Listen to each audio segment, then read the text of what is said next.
Life brings us face to face with the undeniable truth that people come and go.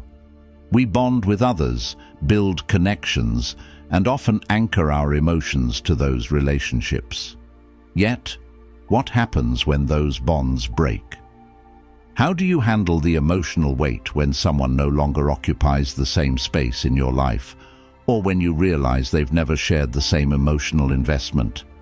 You might ask, how do I stop caring? Or, can I truly detach emotionally without losing a piece of myself? This is where Stoicism, particularly the wisdom of Marcus Aurelius, offers us a path. The Stoics were masters at understanding human emotions, not by avoiding them, but by learning how to balance their grip on our lives. Emotional detachment isn't about becoming cold or indifferent, but about regaining the power to act with clarity and inner peace. In this article, I'll guide you through 5 timeless Stoic rules on how to emotionally detach from someone, using Marcus Aurelius's wisdom as our beacon.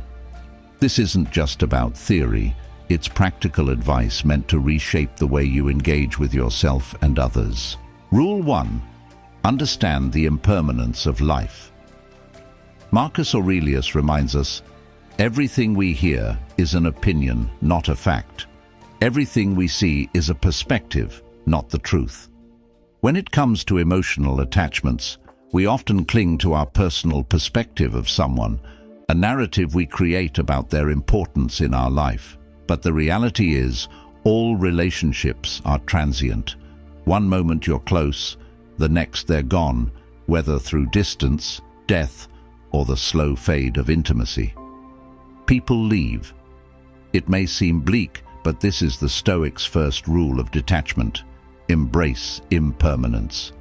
When you realize that no connection is permanent, you become more conscious of the present. Have you ever tried holding on to a handful of sand at the beach? The tighter you squeeze, the quicker it slips away. This is a natural law of life. The more we try to possess something or someone, the faster they fade. In my own experience, I had a friendship that spanned over 10 years. We shared everything, dreams, fears, late-night conversations, yet over time, things changed. As much as I resisted, the distance between us grew. The emotional investment I had made felt like a chain holding me to someone who no longer reciprocated the same connection. It wasn't until I accepted that the friendship had run its course that I could finally release that emotional weight. Marcus Aurelius would have advised the same. Accept that things will end, and you will suffer less when they do. Rule 2. Master your emotions through rational thought. There's a tendency to believe that emotions control us. You feel pain, sadness, and anger. Those reactions come naturally when you're emotionally attached to someone. But here's the hard truth. Emotions are not reality. They are a product of your thoughts, beliefs, and interpretations of events. Marcus Aurelius and the Stoics deeply believed in this principle. We are not at the mercy of our emotions. Our emotions are at the mercy of our thoughts. Marcus Aurelius taught us that the mind holds the power over how we respond to the world. You have power over your mind, not outside events. Realize this, and you will find strength, he wrote. Emotional detachment starts with realizing that your mind can govern your emotional state. Your thoughts about someone can ignite a storm of feelings, or they can pacify that same storm. Let's say you're going through a breakup. You're emotionally shattered, replaying conversations in your mind, over-analyzing every detail, asking, why did this happen? Or, how could they move on so easily? The Stoic response is to shift that focus. Instead of giving your emotions control, ask, what are the facts here? How can I think about this differently? You must choose thoughts that free you from emotional suffering, not thoughts that fuel it. Think about it for a moment. When something happens, when you argue with a loved one, feel ignored or are disappointed, what's the first thing you do? You interpret the situation and give it meaning. But it's not the event itself that causes emotional turmoil, it's the way you perceive it. Marcus Aurelius wrote, "The soul becomes dyed with the color of its thoughts," meaning your emotions are a direct result of your internal dialogue. Imagine you send a heartfelt text message to someone you care about, perhaps a friend, romantic partner, or family member. Hours go by, and there's no response. Immediately, your mind starts working overtime. Did I say something wrong? Are they mad at me? Do they not care about me? With every passing minute, the emotions build. First a slight concern, then frustration, maybe even anxiety or anger. But what's the truth of the situation? Is it the delay in their response that's causing your emotional storm, or is it your interpretation of their silence? The Stoic response is to challenge that automatic emotional reaction with rational thought. What are the facts? The fact is that they haven't responded. Everything beyond that is pure speculation. Instead of allowing your emotions to spiral out of control, you pause. You recognize that your feelings of anxiety or rejection are not rooted in reality, but in your own thoughts. Marcus Aurelius's advice: question your thoughts. Don't just accept them as truth. I once found myself in this very situation with a close friend. We had been discussing something important, and suddenly they stopped responding. At first, I thought nothing of it, but as the hours passed, I started to feel a creeping unease. Maybe they're upset with me, I thought. Maybe I said something wrong. By the time the night ended, I had convinced myself that the friendship was on the brink of collapse. My emotions were everywhere: worry, guilt, frustration. But when I stopped to examine what was actually happening, I realized something crucial. Nothing had happened. My friend had simply gotten busy. When I reached out calmly the next day, they responded without issue, completely unaware of the emotional storm I had put myself through. In a rare moment of clarity, I remembered Marcus Aurelius's words: "Focus on what's within your control, your thoughts, your actions, not the outcome or the person's feelings. By redirecting your mind, you will learn to release the emotional turmoil." If you're still watching, please like and comment below with a sign that you've noticed in your own relationships. Your insights might help others recognize similar patterns and foster healthier connections. Rule 3. Practice negative visualization. At first glance, negative visualization might seem like a strange or even counterproductive practice. Why would anyone want to deliberately imagine losing something or someone they care about? Doesn't that just add unnecessary stress? The truth is, this Stoic exercise, championed by Marcus Aurelius, is one of the most powerful tools to help you emotionally detach, not by hardening your heart, but by preparing your mind for life's inevitable losses. The idea is simple but profound. By imagining the worst-case scenario in advance, you lessen its emotional impact when or if it actually happens. This doesn't mean you become fatalistic or pessimistic. It means you're training yourself to accept reality as it is, rather than how you wish it would be. Marcus Aurelius wrote, "Do not disturb yourself by imagining the whole of your life's troubles at once. Rather, as each arises, meet it with calmness and self-control." In essence, negative visualization builds resilience. Imagine a person you're deeply attached to, a partner, a friend, a family member. Now, visualize your life without them. Picture them no longer in your day-to-day life. How does that feel? Uncomfortable? Painful? That's exactly the point. The Stoics believed that by facing the emotional discomfort of loss in your mind, you reduce its power to devastate you in reality. I remember practicing this during a time when my best friend was considering moving overseas. We had been inseparable for years, and the thought of them being on the other side of the world filled me with dread. But rather than suppress that fear, I embraced it. Every day I'd imagine what life would be like without their presence. I pictured myself going about my routines, hanging out with other friends, and finding joy in new things. By the time they actually moved, I wasn't blindsided by grief or loneliness. The loss still stung, but I had already mentally rehearsed it, and that made all the difference. Another aspect of negative visualization is recognizing that loss is a natural part of life. Everything you cherish will one day be gone, either through separation, change, or death. This isn't meant to be a morbid thought, but a liberating one. When you stop expecting permanence, you stop feeling entitled to it. And when you stop feeling entitled to something, the fear of losing it diminishes. Take relationships, for example. Most of us, when we enter a relationship, assume it will last forever. We don't plan for things to end. But the truth is, nothing is guaranteed. Rather than clinging to the false hope of permanence, the Stoic approach is to appreciate what you have while you have it, knowing that it will eventually change. This shift in perspective can be incredibly freeing. I once had a relationship where I was constantly anxious about it ending. The thought of losing that person consumed me. But when I started practicing negative visualization, I stopped obsessing over trying to control the outcome.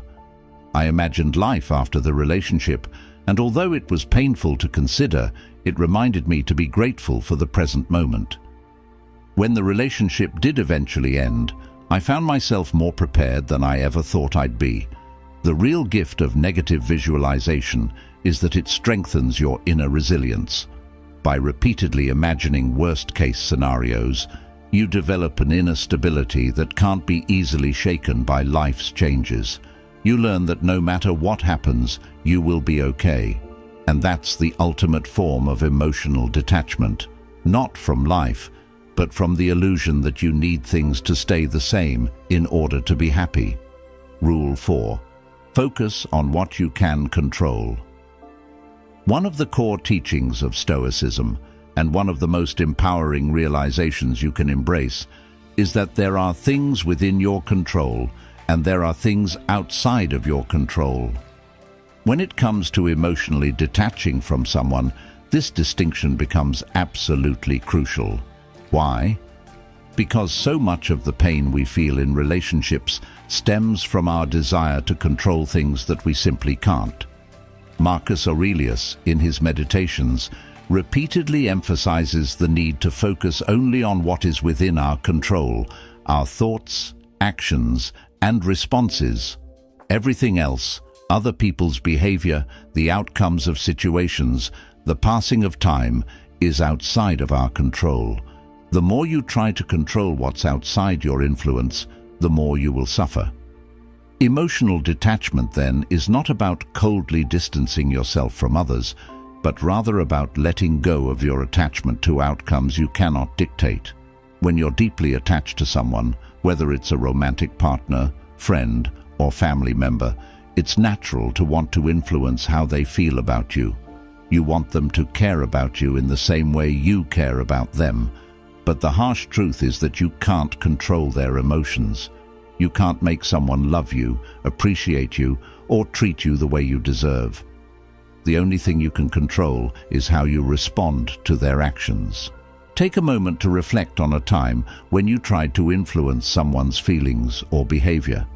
Maybe you bent over backward to win someone's affection, or you exhausted yourself trying to prove your worth to a friend who never seemed to truly value you. How did that feel? Likely, it left you feeling frustrated, anxious, and powerless because you were chasing something beyond your control. In my own experience, I was once in a relationship where I felt like I was constantly trying to keep things together. No matter how much effort I put into planning dates, sending thoughtful messages, or being emotionally available, it felt like I was always one step behind. They would pull away, and I would try harder. It was a cycle of endless anxiety because I was trying to control how they felt about me. When I finally started embracing the Stoic principle of focusing only on what I could control, my own actions and self-worth, I began to let go of the anxiety. I realized I couldn't make them love me more or treat me better. All I could control was my response, and in that moment, I chose to detach. The relief that came from letting go of that emotional burden was immense. One of the most liberating things you can do for yourself is to embrace emotional autonomy. The idea that your happiness, peace, and emotional stability are not dependent on someone else's behavior or feelings. When you place your emotional well-being in someone else's hands, you give away your power. You become a prisoner to their actions, moods, and decisions. Imagine you're in a friendship where you constantly feel sidelined. Your friend doesn't make time for you like they used to, and you feel neglected. Naturally, this hurts, and you might find yourself ruminating on what you did wrong or why they've pulled away. But here's the key: their behavior is outside your control. The only thing within your power is how you choose to respond. Do you want to spend your energy chasing after someone who doesn't value you, or focus on nurturing the relationships and activities that bring you joy and fulfillment? When you shift your attention to what you can control, your own emotional state, you begin to reclaim your power. You no longer wait for someone else's validation or attention to feel whole. Instead, you create your own emotional equilibrium, independent of external circumstances. In my own life, I've had friendships where I realized I was giving too much power to how the other person treated me. If they were distant or dismissive, I'd feel unworthy. If they were warm and attentive, I'd feel valued. It was an exhausting emotional roller coaster. But when I started applying Stoic principles, I made a conscious decision to stop tying my self-worth to how others acted. I began to focus on cultivating my own emotional well-being, independent of their behavior. This didn't mean I cared less. It meant I stopped letting their actions dictate my inner peace. The ultimate goal of emotional detachment isn't indifference, it's acceptance. Acceptance that life is unpredictable, that people are unpredictable, and that no matter how much we wish we could control everything, we can't. What we can do is accept things as they are, rather than as we wish they would be. Imagine you're dealing with a breakup. You feel lost, hurt, and overwhelmed by the situation. Your mind races with questions. What if I had done something differently? Why did this happen? Can I fix this? These are natural questions, but they're rooted in a desire to control something that has already happened, a desire to reverse the outcome. Instead of tormenting yourself with what-ifs, the Stoic response is to accept the reality of the situation. Marcus Aurelius writes, "The impediment to action advances action. What stands in the way becomes the way." In other words, the obstacles we face are not hindrances. They are opportunities to grow. When you accept what's outside your control, you stop wasting energy trying to change the past or influence others and start focusing on how you can move forward. In one of the toughest times of my life, I experienced the sudden and painful loss of a relationship I thought was solid. At first, I was consumed by the desire to understand why it happened and what I could have done differently. But slowly, I realized the only way to find peace was to accept the situation as it was, not as I wanted it to be. I couldn't change the past, and I couldn't control how the other person felt. What I could control was how I reacted to that loss. Instead of clinging to what was gone, I embraced the present reality and found strength in acceptance. Rule 5. Reflect on the bigger picture. When you're deeply entangled in the emotions of a relationship or difficult situation, it's easy to lose perspective. Stoic philosophy, especially through the teachings of Marcus Aurelius, encourages us to take a step back and reflect on the grander scheme of things. Aurelius often emphasized that our troubles, fears, and desires are mere fleeting moments in the vastness of time. By adopting this broader viewpoint, emotional detachment becomes easier. Ask yourself important questions like, will this pain matter in 5 years? Or, does this person truly define my entire existence? Shifting your focus from immediate emotional turmoil to a higher level of reflection helps you realize that much of your distress is tied to temporary circumstances. Stoicism reminds us that no single person or event should wield such power over our emotional well-being. When you're overly attached to someone, it's easy to make them the center of your universe. Your happiness and self-worth can become entangled with their presence or absence in your life. But stepping back and seeing the bigger picture reminds you that life is ever-changing, and relationships, however intense, are just one part of your journey. You are a complete individual with your own path and experiences. In the heat of a breakup or emotional conflict, it may be challenging to grasp this perspective. But reflecting on the larger scope of your life helps you understand that you've survived emotional storms before. Life moved on, and so did you. Think back to previous relationships or moments when you thought your world was falling apart. Those wounds healed, and you became stronger and wiser. This is the natural rhythm of life. In my own experience, I once went through a painful breakup that felt like the end of my world. For weeks, I fixated on the past, feeling like the future had lost its brightness. But with time, I allowed myself to reflect on the bigger picture and realized that this person, while important, was not the defining moment of my life. They were part of my journey, but not my entire story. By zooming out, I saw the relationship as just one chapter in a much larger narrative, and I began to emotionally detach. The Stoics, particularly Marcus Aurelius, emphasized the impermanence of all things: relationships, emotions, and situations. Everything in life is transient, and what truly matters is how we respond to these inevitable changes. By reflecting on the bigger picture, you cultivate a sense of inner peace, knowing that life will continue to flow regardless of your temporary attachments.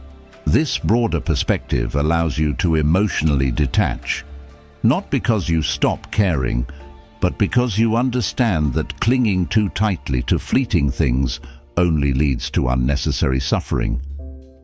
Emotional detachment is not about apathy, it's about understanding that life is much larger than any single person, relationship, or moment of pain.